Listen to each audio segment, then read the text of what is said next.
पंडित जी कहते हैं देव शयनी पर भगवान विष्णु जो है निद्रा में चले गए और 4 महीने के बाद जब जागे यानी आज देव उठनी एकादशी को तो इसे देव उठनी एकादशी कहा गया। पहले तो हमें समझाइए इसके पीछे की क्या कहानी है और आज के दिन को बेहद शुभ क्यों माना जाता है। देखिए, ऐसा है कि हरिशयनी एकादशी और देव प्रबोधनी एकादशी, ये 2 एकादशी विशेष हैं। वैसे तो 24 एकादशी हैं, लेकिन 2 एकादशियों का अपना एक विशेष महत्व है। विशेष महत्व क्यों है? क्योंकि आषाढ़ मास की जो आपकी हरिशयनी एकादशी होती है, इसमें भगवान विष्णु जो है अपनी शयन निद्रा में चले जाते हैं। और जो देव प्रबोधनी एकादशी, जिसको देव उत्थान एकादशी या उसको तुलसी विवाह के नाम से जाना जाता है, या उसको जो है हरि प्रवर्षणी एकादशी, तो ये जो देव उठनी एकादशी अपने आप में विशिष्ट है। कहते हैं कि यस्य स्मरण मात्रेण जन्म संसार बंधनात् विमुच्यते नमस्तस्मै विष्णवे प्रभ विष्णवे।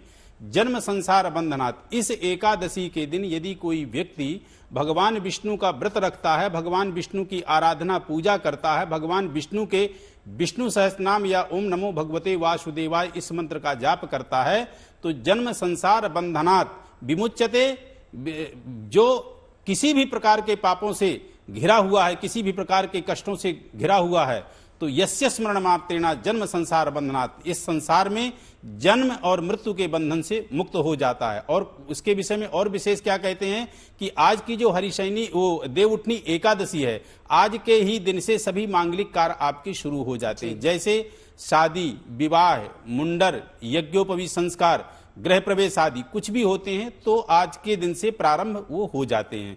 भगवान विष्णु आज के दिन से अपनी जागृत अवस्था में आकर के मांगलिक कार्यों का प्रारंभ हो जाता है और आज के दिन ही देव भगवान विष्णु को जागृत करते हैं। तो आज की जो एकादशी है इसका अपना विशेष महत्व है, जिसके विषय में कहते हैं कि जन्म मृत्यु जरा व्याधि भयम नैवोपजायते।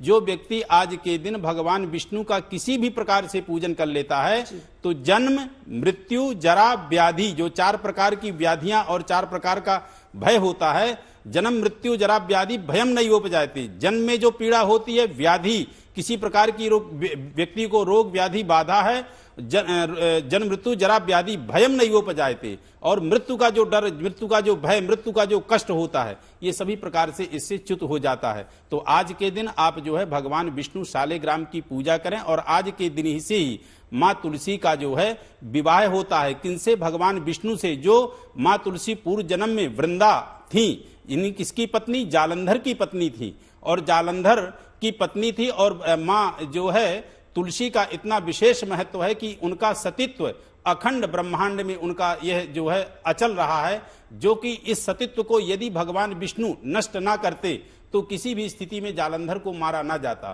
तो भगवान विष्णु को माँ यानी वृंदा ने श्राप दिया कि आपने मेरे सतीत्व को नष्ट किया है, आप पत्थर हो जाएं। तो भगवान विष्णु ने भी वहां पे वृंदा को यह कहा कि हे वृंदा, तुम भी अगले जन्म में तुलसी का वृक्ष बनोगी और जब तक तुम मेरे मस्तक में नहीं चढ़ोगी तब तक मेरी पूजा अधूरी कही जाएगी। तो आज के दिन ही तुलसी और जो है शालिग्राम का विवाह होता है।